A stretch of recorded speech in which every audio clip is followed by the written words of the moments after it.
All right, can you hear me now? All right. In verse 3, it was Tobiah's turn to ridicule the workers. Wow, I can hear myself now. In verse 3, it was Tobiah's turn to ridicule the workers when he tried to out a joke on them. What they are building, if even a fox climbed upon it, he would break down their walls of stones. Remember that verse? Archaeological excavations, guys, on these walls, these very walls, revealed that they were 9 feet thick. These walls were 9 feet thick. They would need more than a small fox to knock them down, wouldn't they?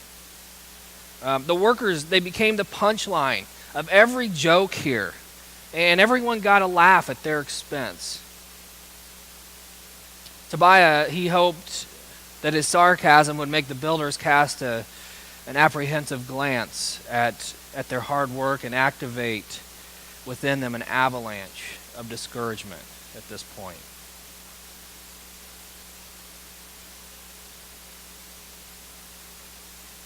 Whenever you attempt to get involved in the work of God, you will always face ridicule. That's not sometimes, that's always. You will always face ridicule. Expect it and don't stop working. That's my encouragement to you this morning. Expect it and don't stop working. The second cause of their external discouragement was repression in verses 7 and 8. The enemies had moved from being bothered by the Jews to being very angry at this point. They all plotted together to come and fight against Jerusalem and stir up trouble against it.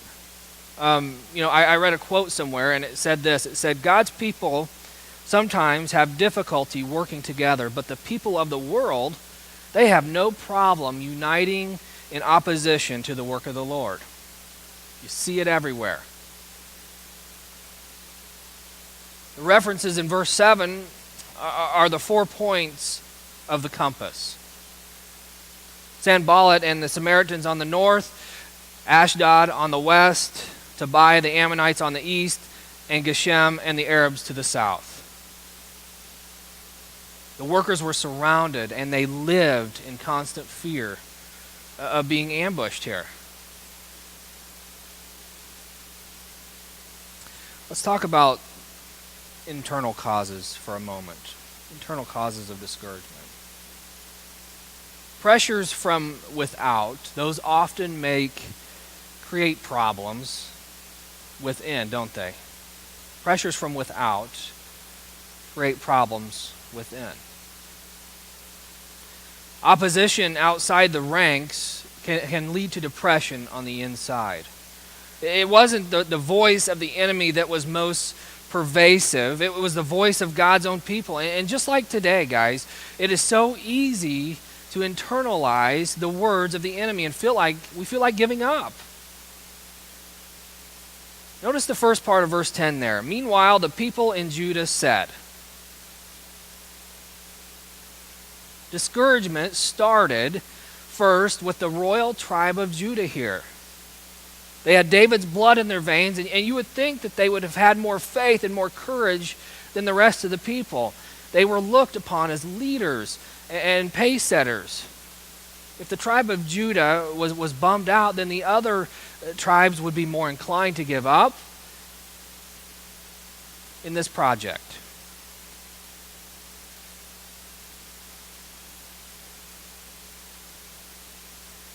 First cause of internal discouragement was fatigue here. Verse 10. Meanwhile, the people in Judah said, the strength of the laborers is giving out.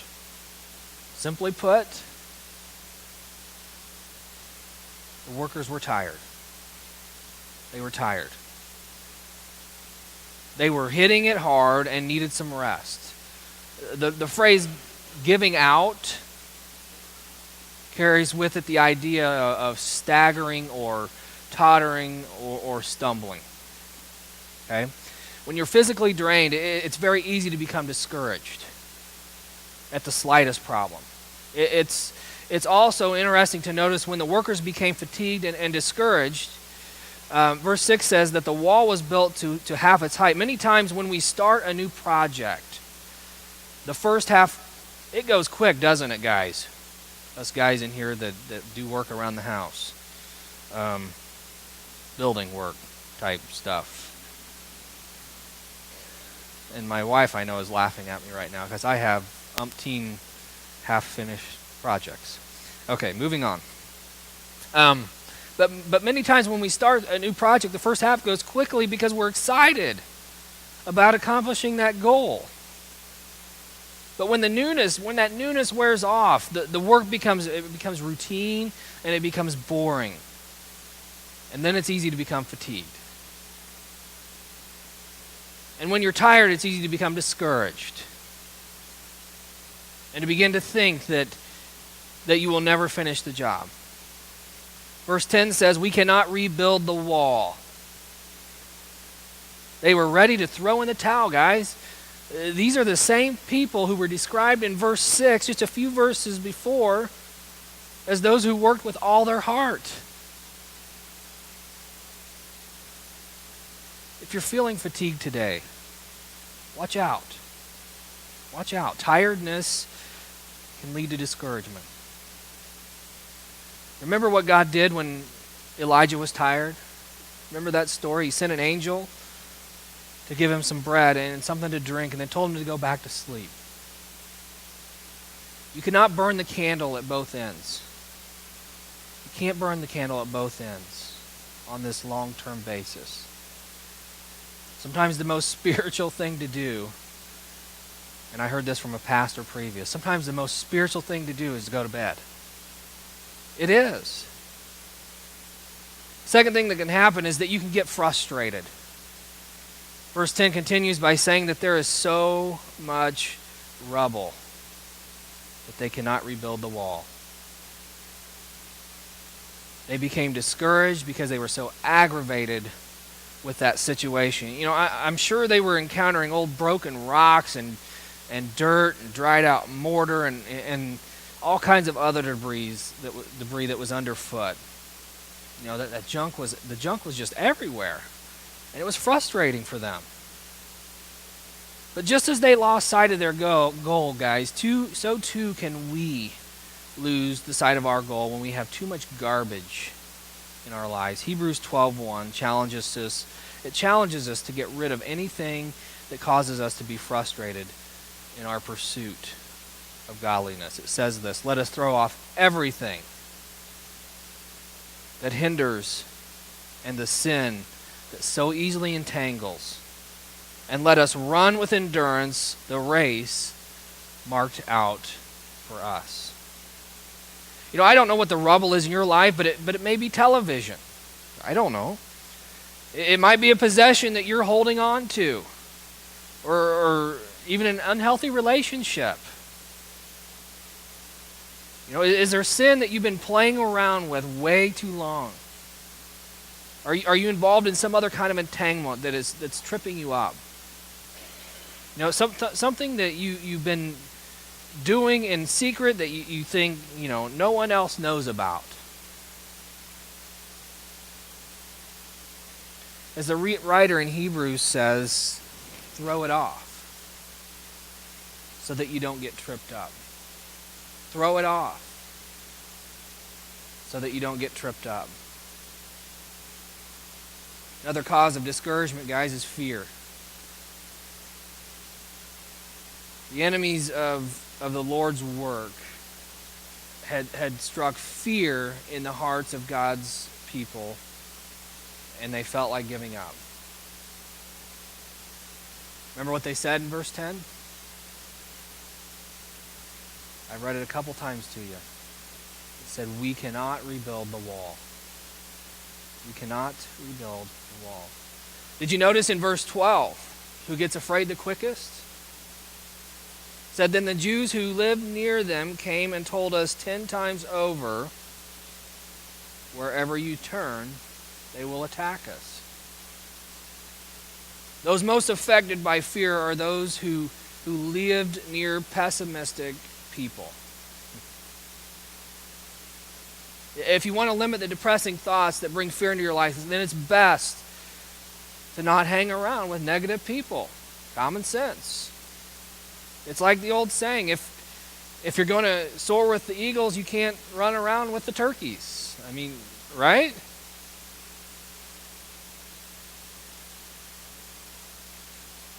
Fear puts us in a frame of mind where we cannot only become discouraged, we can also be deceived. I don't want to spoil the ending, but I'm going to anyways. The enemies never do attack Jerusalem. They never attack Jerusalem. In the book Scared to Life, Douglas Rumford cites a study that shows why we shouldn't let fear rule our lives. I'll give you some percentages here. 60% of our fears are totally unfounded.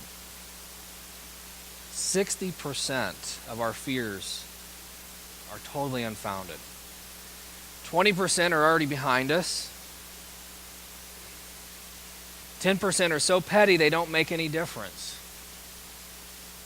5% are real, but there's nothing we can do about them.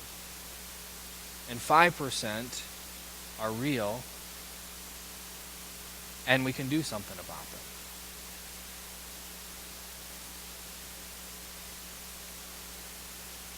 So what are the cures for discouragement? What are the cures? Well, the causes of discouragement were ridicule, repression, that lead to fatigue and frustration and fear. Let me tell you definitively this morning that discouragement is a curable disease. It is curable. This is good news. You don't have to live with that chronic condition anymore. I just want to look briefly this morning at 3 of the cures for discouragement. The first cure is to request God's help. Request God's help. I love this story. In the jungles of Africa, a man was being pursued by a roaring, hungry lion. Feeling, the beast's hot breath on his neck and knowing his time was short, he broke out in prayer and he ran like crazy. He said, "Oh Lord, please make this lion a Christian. Please make him a Christian." Within seconds, the frightened man noticed that the lion had stopped chasing him. When he looked behind him, he found the lion kneeling and moving his lips, and he was obviously in prayer at that point. Greatly relieved at this turn of events, he got close enough to the lion to hear him pray. "And bless, O Lord, this food which I am about to receive." I love that story. So Nehemiah requested God's help in chapter 1 for Jerusalem. In chapter 2, he prayed a popcorn prayer, if you will, while he was in the presence of the king. Now in chapter 4, he's praying 2 different times. He looked up before launching out, and he prayed before proceeding. Take a look at his first prayer in verses 4 and 5. "Hear us, O God, for we are despised. Turn their insults back on their own heads. Give them over as plunder in a land of captivity. Do not cover up their guilt or blot out their sins from your sight. For they have thrown insults in the face of the builders." This was quite a prayer. He wasn't praying for his enemies to become believers, but instead for God to judge them. This was not a nice prayer. But it was understandable and it was honest. He knew that the enemies were really fighting against God, and so he asked God to deal with them. He didn't give lectures to the workers. He didn't organize raiding parties against the enemies or create propaganda campaigns to put different spins on things. Here's the principle that we can learn from Nehemiah. Here it is. When people talk against you, Don't talk back. Talk to God. Did you catch that? When people talk against you, don't talk back. Talk to God. Verse 9 tells us that they prayed to God and posted a guard. When their enemies started talking, Nehemiah continued to pray. And the people continued to work. Second cure here is to reorganize your priorities. Reorganize your priorities. In verse 13, Nehemiah said this, "Therefore I stationed some of the people behind the lowest point of the wall at the exposed places, posting them by families with their swords, spears, and bows." Nehemiah had already organized the people in chapter 3, and they had finished all of their tasks. Now, however, a new situation had come about that required a change in the organization. If the enemies were going to attack, they would most likely do it in the weakest places here. So Nehemiah put guards at all these vulnerable spots. This served two purposes. It discouraged the enemy, and it encouraged the people because it dealt with their fear. When we're discouraged, one of the things we can do is to reorganize our priorities. You can look at your life, you can adopt a change in approach instead of becoming so discouraged that you quit.